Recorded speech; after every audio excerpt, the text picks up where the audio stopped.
C Joseph Vijay எனும் நான்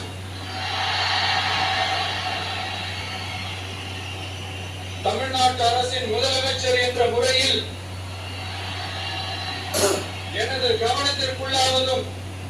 தெரிய வருவதுமான எந்த பொருளையும் முதலமைச்சரின் கடமைகளை உரியவாறு நிறைவேற்ற தேவையான அளவுக்கன்றி ஒருவரிடமோ பலரிடமோ நேர்முகமாகவோ மறைமுகமாகவோ அறிவிக்கவோ வெளிப்படுத்தவோ மாட்டேன் என்று ஆண்டவன் மீது ஆணையிட்டு உறுதிமொழிகிறேன்.